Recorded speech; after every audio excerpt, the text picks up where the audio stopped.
Berhenti sejenak. Jika Anda masih mencari mata batin lewat ilmu gaib, mungkin selama ini Anda salah pintu. Assalamualaikum warahmatullahi wabarakatuh. Pernahkah Anda merasa semakin banyak belajar, justru batin terasa makin bising? Semakin mengejar hal gaib, hati malah makin gelisah? Padahal para arif sejak dulu telah berpesan, mata batin tidak dibuka dengan kemampuan aneh, tidak dengan ritual berat, dan tidak dengan ilmu yang membuat ego membesar. Ada satu hal sederhana yang selalu Anda miliki sejak lahir, namun jarang sekali benar-benar Anda gunakan. Dalam video ini kita tidak akan membahas ilmu rahasia, tidak pula ajian tersembunyi. Kita akan masuk ke wilayah yang lebih dalam, lebih sunyi, dan justru lebih berbahaya bagi ego. Karena jika Anda memahami satu hal ini, cara Anda melihat hidup, beribadah, dan mengenal Allah tidak akan pernah sama lagi. Jangan kemana-mana, dengarkan bukan dengan telinga, tapi dengan batin. Karena mungkin mata batin Anda tidak pernah tertutup, Anda hanya belum benar-benar hadir. Bab 1. Satu hal yang selalu Anda punya, namun jarang Anda sadari. Ada banyak orang mengejar mata batin dengan cara yang jauh, rumit, bahkan menakutkan. Mereka mencari ritual, amalan berat, ilmu gaib, atau pengalaman mistik yang katanya hanya dimiliki orang tertentu. Padahal para arif billah sejak dahulu telah berbisik lembut tentang satu rahasia. Mata batin tidak dibuka oleh sesuatu yang ditambahkan, tetapi oleh sesuatu yang disadari. Bukan dengan melompat ke alam lain, melainkan dengan kembali sepenuhnya ke dalam diri. Sebab cahaya tidak datang dari luar, ia tersingkap ketika tabir dalam batin mulai menipis. Dan tabir itu seringkali bukan dosa besar, bukan pula kurangnya ilmu, melainkan kelalaian yang dianggap biasa. Mata batin bukan soal melihat makhluk halus, bukan pula soal kemampuan menembus yang gaib.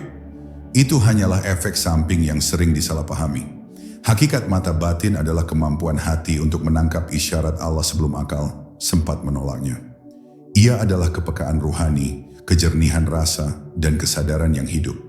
Ketika seseorang masih sibuk membuktikan, mengklaim, dan merasa istimewa, saat itulah mata batin justru tertutup rapat.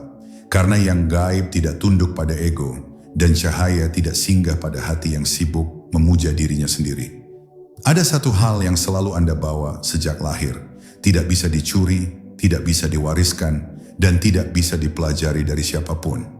Ia hadir saat Anda terjaga, bahkan saat Anda tertidur. Namun karena terlalu dekat, ia sering tak terlihat. Para wali menyebutnya sebagai pintu paling awal menuju makrifat. Para sufi menyebutnya sebagai saksi diam yang tak pernah berdusta. Dan Al-Quran mengisyaratkannya sebagai alat paling jujur untuk mengenal tanda-tanda Tuhan. Satu hal ini bukan ilmu, bukan bacaan, bukan wirid. Ia adalah keadaan batin yang jujur, yang jika disentuh dengan benar, akan mengubah cara Anda memandang hidup selamanya. Masalahnya, manusia modern terlalu sering hidup di permukaan. Segalanya dinilai dari apa yang tampak, terdengar, dan diakui orang lain. Akibatnya, batin menjadi bising, hati menjadi berat, dan rasa menjadi tumpul. Dalam kondisi seperti ini, bagaimana mungkin mata batin terbuka jika hati sendiri tidak pernah benar-benar hadir? Anda mungkin salat, berdoa, dan berzikir, tetapi jika semua itu dilakukan tanpa kehadiran batin, ia hanya menjadi gerakan dan suara. Mata batin tidak tertipu oleh aktivitas lahir, ia hanya merespons kejujuran rasa. Disinilah letak rahasianya. Ketika Anda mulai diam di dalam, ketika Anda berani jujur pada apa yang benar-benar Anda rasakan, bukan yang ingin Anda tampilkan, maka satu demi satu tabir akan menyingkir dengan sendirinya. Tidak ada ledakan cahaya, tidak ada kejadian spektakuler. Yang ada hanyalah ketenangan yang aneh, kesadaran yang dalam, dan rasa dekat dengan Allah tanpa sebab yang jelas. Dari sinilah perjalanan dimulai, bukan menuju keajaiban, tetapi menuju kebenaran. Dan satu hal yang Anda miliki itu, jika Anda rawat dengan sadar, akan membuka mata batin lebih cepat daripada semua ilmu gaib yang pernah Anda dengar. Bab 2. Kehadiran hati, kunci yang sering diremehkan. Banyak orang mengira kehadiran hati adalah sesuatu yang sederhana, bahkan sepele. Mereka menganggap cukup dengan niat, cukup dengan gerakan ibadah, cukup dengan kata-kata doa. Padahal kehadiran hati adalah makam yang halus, yang tidak bisa dipaksakan, namun bisa dipelihara. Ia bukan hasil dari kerasnya usaha, melainkan buah dari kejujuran dalam menyadari diri. Saat hati benar-benar hadir, Anda tidak sedang berusaha merasakan Allah, tetapi Anda berhenti sibuk dari segala selainnya. Di titik ini, batin mulai sunyi, dan dari kesunyian itulah cahaya pengertian perlahan muncul. Kehadiran hati berarti Anda berada sepenuhnya di saat ini, tanpa membawa beban masa lalu, tanpa menarik masa depan. Mata batin tidak bekerja di wilayah waktu, ia hidup di detik yang utuh. Ketika salat Anda masih ditemani daftar masalah, ketika zikir Anda masih disusupi harapan dunia, maka yang bekerja hanyalah akal dan nafsu, bukan batin. Namun saat Anda berani hadir apa adanya, dengan lemah, dengan jujur tanpa topeng spiritual, disitulah Allah memperkenalkan dirinya melalui rasa yang tak bisa dijelaskan kata-kata. Para arif mengatakan, 1 detik kehadiran hati lebih bernilai daripada 1000 rakaat tanpa kesadaran. Bukan karena ibadahnya ditolak, tetapi karena mata batin hanya mengenali bahasa kehadiran. Ia tidak merespons hafalan, tidak tunduk pada bacaan panjang, dan tidak tersentuh oleh simbol. Yang ia kenali hanyalah hati yang pulang. Saat hati pulang, Anda akan mulai menangkap isyarat-isyarat kecil yang dulu terlewat. Ketenangan tanpa sebab, peringatan halus sebelum salah langkah, dan rasa cukup yang tidak bergantung pada apapun. Di fase ini, banyak orang justru merasa takut, karena ketika hati hadir, topeng runtuh, dan Anda mulai melihat diri sendiri apa adanya. Kesombongan yang tersembunyi, niat yang bercampur, dan cinta dunia yang halus mulai terlihat jelas. Namun jangan lari dari fase ini. Inilah pintu awal terbukanya mata batin. Allah tidak menyingkapkan cahaya sebelum hambanya berani melihat kegelapan dalam dirinya. Bukan untuk menghinakan, tetapi untuk membersihkan. Karena mata batin yang jernih hanya tumbuh di hati yang berani jujur. Jika Anda bertanya bagaimana memulainya, jawabannya tidak rumit, namun menuntut keberanian. Mulailah dengan diam yang sadar, diam dari reaksi, diam dari penilaian, diam dari keinginan untuk terlihat baik. Rasakan nafas Anda, bukan sebagai teknik, tetapi sebagai tanda hidup yang Allah titipkan setiap detik. Ketika nafas disadari, hati perlahan terikat ke saat ini. Dari sinilah kehadiran tumbuh. Dan ketika kehadiran menjadi kebiasaan, mata batin tidak perlu dibuka, karena ia akan terbuka dengan sendirinya. Bab 3. Saat rasa lebih jujur daripada pikiran. Pada titik tertentu dalam perjalanan batin, Anda akan menyadari satu hal yang mengejutkan. Pikiran seringkali berbohong, tetapi rasa hampir tidak pernah berdusta. Pikiran pandai menyusun alasan, membenarkan keinginan, dan memoles niat agar tampak suci. Namun rasa bekerja lebih sunyi. Ia tidak berdebat, tidak membela diri, dan tidak mencari pembenaran. Ketika mata batin mulai aktif, yang pertama kali berbicara bukanlah suara keras di kepala, melainkan getaran halus di dalam dada. Getaran inilah yang selama ini Anda abaikan, padahal ia adalah bahasa awal dari petunjuk Allah. Rasa adalah cermin batin. Ketika hati bersih, rasa menjadi jernih. Ketika hati keruh, rasa menjadi berat. Itulah sebabnya para arif tidak terlalu sibuk menambah pengetahuan, tetapi sibuk menjaga kejernihan. Mereka tahu, mata batin tidak butuh banyak isi, ia butuh ruang. Dan ruang hanya tercipta ketika pikiran tidak terus-menerus menguasai batin. Saat Anda belajar berhenti sejenak sebelum bereaksi, berhenti sebelum menilai, berhenti sebelum berbicara, disitulah rasa mulai terdengar. Awalnya pelan, nyaris ragu, namun lama-lama ia menjadi kompas yang sangat akurat. Banyak orang gagal di tahap ini karena mereka mengira mengikuti rasa berarti mengikuti hawa nafsu. Padahal rasa yang dimaksud bukan emosi, bukan keinginan, bukan dorongan spontan. Rasa batin adalah kesadaran yang tenang, tidak tergesa, dan tidak memaksa. Ia tidak berteriak, tetapi konsisten.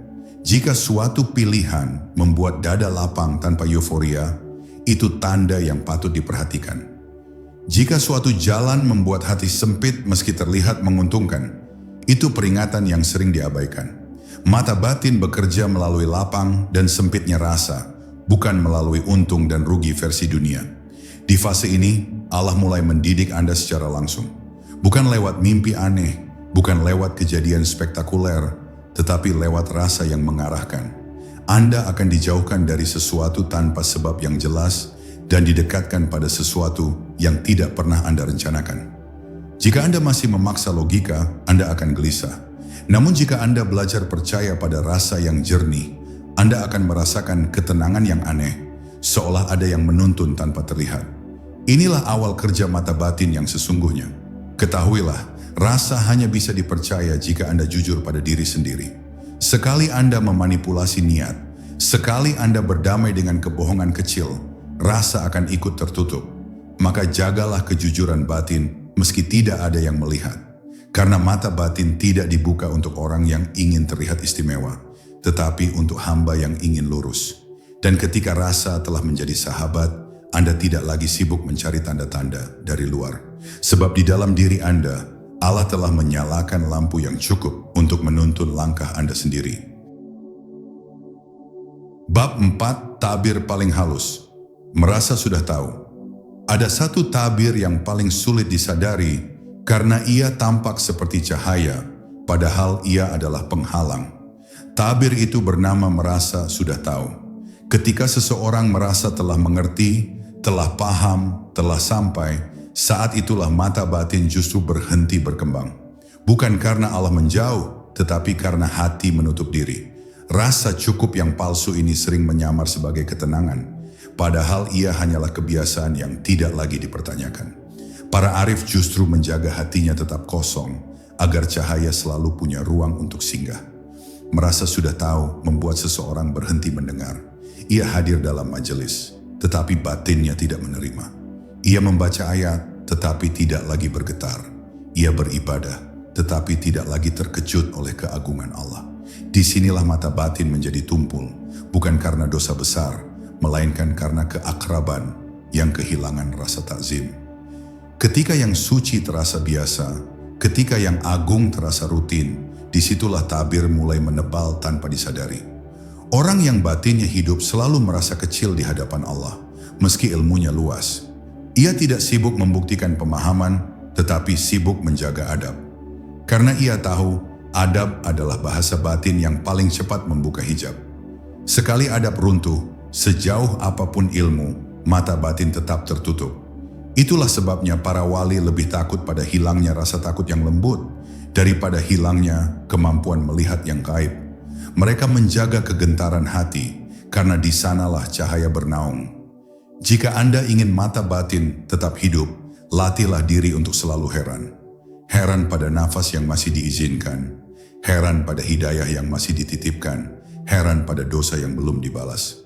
Keheranan adalah pintu kesadaran. Ia menjaga hati tetap lunak, tidak mengeras oleh klaim dan kebiasaan. Saat Anda berhenti merasa sudah tahu, saat itulah Allah mulai mengajarkan dengan cara yang baru, lebih dalam dan lebih personal. Maka waspadalah pada rasa puas yang terlalu cepat. Jika batin Anda mulai tenang karena merasa telah sampai, periksalah kembali. Ketenangan sejati tidak pernah melahirkan klaim, ia justru melahirkan kerendahan yang makin dalam. Dan ketika hati benar-benar tunduk, tanpa ingin diakui, tanpa ingin disebut, tanpa ingin dipuji, tabir paling halus itu akan tersingkap. Bukan dengan kejutan besar, tetapi dengan kejernihan yang membuat Anda melihat hidup apa adanya. Dan di sanalah mata batin bekerja dengan paling lembut, namun paling pasti. Bab 5. Diam yang mengajar lebih banyak daripada kata. Pada suatu tahap, Anda akan memahami bahwa tidak semua pelajaran datang lewat suara. Ada pengetahuan yang hanya turun ketika batin benar-benar diam. Diam yang dimaksud bukan sekadar tidak berbicara, melainkan berhentinya kegaduhan di dalam. Berhentinya komentar batin, berhentinya penilaian, berhentinya dorongan untuk segera memahami. Dalam diam seperti inilah mata batin mulai bernapas. Sebab selama pikiran terus sibuk menamai dan mengukur, batin tidak punya ruang untuk menangkap makna yang lebih dalam. Diam adalah adab tertinggi di hadapan Yang Maha Mengetahui. Ketika seorang hamba diam dengan sadar, ia sedang mengakui keterbatasannya. Ia tidak datang membawa klaim, tidak pula menuntut penyingkapan. Ia hanya hadir sebagai hamba yang menunggu. Dan menunggu dalam makrifat bukanlah pasif, melainkan kesiapan penuh. Seperti tanah yang gembur, dia menyiapkan batin, agar benih pengertian dapat tumbuh tanpa dipaksa. Mata batin menyukai tanah yang lunak, bukan hati yang keras oleh suara sendiri. Banyak orang takut pada diam karena di sanalah mereka bertemu diri yang sebenarnya. Dalam diam, kegelisahan muncul, luka lama naik ke permukaan, dan niat tersembunyi terlihat jelas. Namun jangan lari, diam bukan musuh, ia adalah cermin. Jika Anda berani bertahan, perlahan kegelisahan itu akan melemah, dan yang tersisa hanyalah kesadaran yang jujur. Dari kesadaran inilah Allah mulai berbicara, bukan dengan huruf dan suara, tetapi dengan pemahaman yang tiba-tiba utuh di dalam dada. Di fase ini, Anda tidak lagi mengejar pengalaman batin. Anda tidak lagi bertanya kapan mata batin terbuka. Justru Anda mulai menikmati keheningan yang sederhana. Dan anehnya, dari kesederhanaan itulah kepekaan tumbuh. Anda lebih cepat menyadari niat yang melenceng, lebih peka terhadap batasan, dan lebih lembut dalam menyikapi hidup. Mata batin bekerja tanpa pertunjukan, tanpa sensasi, namun dampaknya nyata dalam akhlak dan keputusan. Ketahuilah, diam yang benar adalah zikir paling dalam. Ia tidak membutuhkan lafaz, karena seluruh keberadaan Anda telah menjadi pengakuan akan kehadiran Allah. Jika Anda menjaga diam ini di sela aktivitas, di tengah ibadah, dan dalam kesendirian, maka satu demi satu hijab akan luruh. Bukan karena Anda memintanya, tetapi karena batin Anda telah layak menerimanya. Dan saat itu terjadi, Anda akan paham bahwa mata batin tidak pernah benar-benar tertutup. Ia hanya menunggu Anda cukup diam untuk mendengarnya. Bab 6. Ketika kejujuran menjadi cahaya. Ada satu fase yang tidak bisa dilewati oleh siapapun yang ingin batinnya terbuka. Kejujuran total kepada diri sendiri. Bukan kejujuran di hadapan manusia, melainkan kejujuran di hadapan Allah yang Maha Mengetahui. Di titik ini Anda tidak lagi sibuk menilai diri sebagai baik atau buruk, tinggi atau rendah. Anda hanya melihat apa adanya, dan melihat apa adanya adalah ibadah yang berat, karena di sanalah ego kehilangan tempat bersembunyi. Namun justru dari runtuhnya, ego itulah mata batin mulai menerima cahaya yang stabil. Kejujuran batin tidak selalu terasa nyaman. Ia sering datang bersama rasa malu, penyesalan, bahkan kesedihan yang sunyi. Anda mulai menyadari bahwa banyak ibadah dilakukan bukan karena cinta, tetapi karena kebiasaan. Banyak kebaikan lahir bukan dari keikhlasan, tetapi dari kebutuhan akan pengakuan. Namun jangan menolak temuan ini. Allah tidak sedang membuka aib Anda untuk menghancurkan, melainkan untuk menyembuhkan. Mata batin hanya bisa berfungsi di hati yang bersedia disembuhkan, bukan di hati yang sibuk mempertahankan citra. Saat kejujuran menjadi napas batin, sesuatu yang halus mulai berubah. Anda tidak lagi keras pada diri sendiri, tetapi juga tidak memanjakan. Anda mulai melihat dosa tanpa membenci diri dan melihat kebaikan tanpa membanggakan diri. Disinilah keseimbangan lahir. Mata batin menyukai keseimbangan karena cahaya tidak condong ke ekstrem. Ia turun di hati yang tenang, yang tidak berisik oleh pujian dan tidak runtuh oleh celaan. Banyak orang terhenti di sini karena mengira kejujuran berarti kelemahan. Padahal kejujuran adalah kekuatan ruhani paling murni. Orang yang jujur pada batinnya tidak mudah terseret ilusi spiritual. Ia tahu kapan Allah mendekatkan dan kapan Allah sedang mendidik dengan jarak. Ia tidak tergesa menyimpulkan, tidak pula cepat mengklaim. Mata batinnya tajam karena ia tidak membohongi dirinya sendiri. Jika Anda mampu menjaga kejujuran ini dalam sunyi, dalam ramai, dalam ibadah, dan dalam pilihan hidup, maka cahaya akan datang tanpa Anda kejar. Anda akan memahami sesuatu tanpa proses berpikir panjang. Anda akan terhindar dari langkah tertentu tanpa sebab yang terlihat. Dan Anda akan dituntun menuju hal-hal yang menenangkan batin, meski tidak selalu menyenangkan ego. Inilah tanda bahwa mata batin mulai hidup. Bukan dengan kemampuan luar biasa, tetapi dengan kejujuran yang menjadikan hati layak dipercaya oleh Allah. Bab 7. Saat Allah menjadi tujuan, bukan pengalaman. Di perjalanan batin, ada jebakan yang sangat halus, menjadikan pengalaman sebagai tujuan. Banyak orang tidak sadar bahwa mereka sebenarnya tidak mencari Allah, tetapi mencari rasa tertentu saat mendekat kepadanya.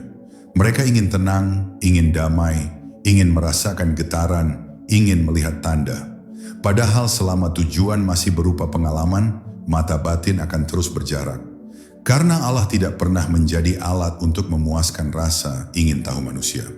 Justru ketika Anda berhenti mengejar apapun selain Dia, saat itulah batin mulai dibukakan. Orang yang menjadikan Allah sebagai tujuan tidak sibuk menilai apa yang ia rasakan.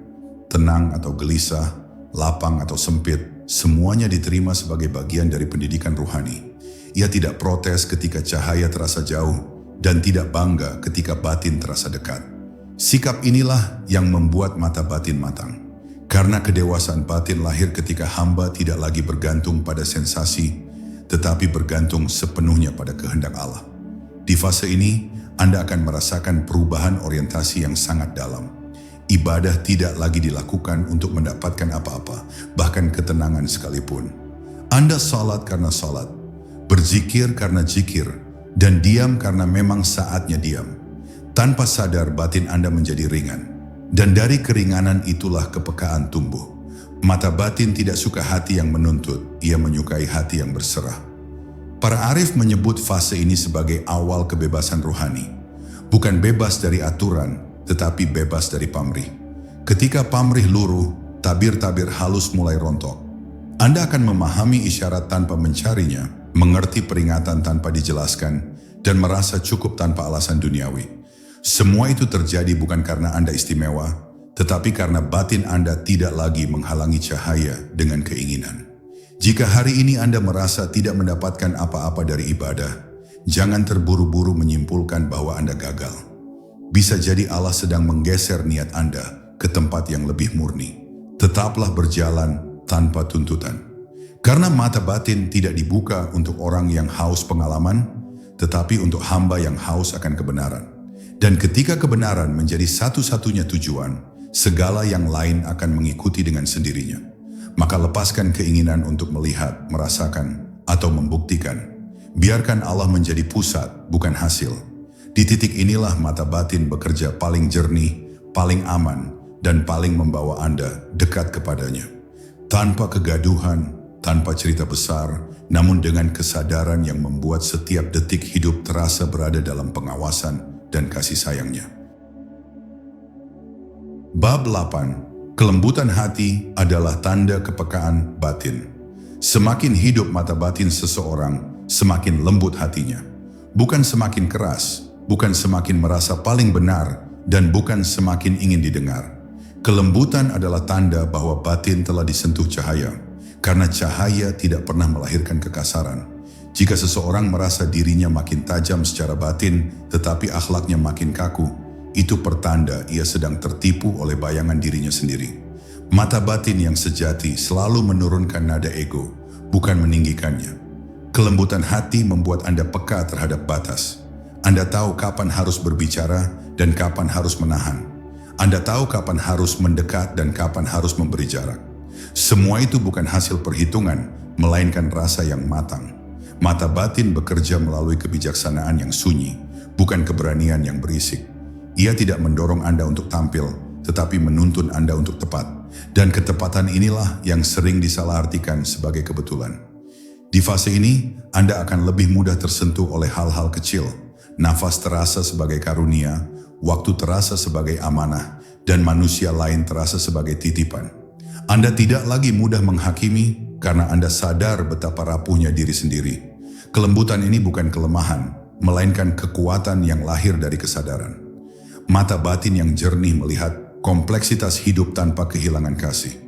Banyak orang takut menjadi lembut karena mengira itu akan membuat mereka dimanfaatkan. Padahal kelembutan yang lahir dari makrifat selalu disertai keteguhan. Anda bisa lembut tanpa kehilangan batas dan tegas tanpa kehilangan adab. Inilah keseimbangan yang hanya bisa dimiliki oleh batin yang hidup. Mata batin mengajarkan kapan harus merunduk dan kapan harus berdiri, tanpa harus menjelaskan alasannya kepada siapapun. Jika hari ini hati Anda terasa lebih mudah, iba, lebih cepat tersentuh, dan lebih berat menyakiti, jangan khawatir. Itu bukan tanda kelemahan, melainkan pertumbuhan. Allah sedang menghaluskan batin Anda agar cahaya dapat memantul tanpa terdistorsi. Dan ketika kelembutan telah menjadi sifat, mata batin tidak hanya melihat kebenaran, tetapi juga membawa rahmat. Karena tujuan akhir dari semua penyingkapan bukanlah mengetahui, melainkan menjadi manusia yang lebih selaras dengan kehendaknya. Bab 9. Ujian sebenarnya adalah istiqamah. Banyak orang mengira ujian terbesar dalam perjalanan batin adalah saat gelap, saat bingung, atau saat terasa jauh dari Allah. Padahal ujian yang paling halus justru datang setelah batin mulai terang. Ketika kesadaran meningkat, ketika rasa menjadi peka, ketika hidup terasa lebih terarah, disitulah istiqomah diuji. Mampukah Anda tetap rendah saat mulai mengerti, tetap tenang saat mulai peka, dan tetap lurus saat mulai dituntun? Mata batin tidak mati karena jatuh, tetapi karena lalai menjaga.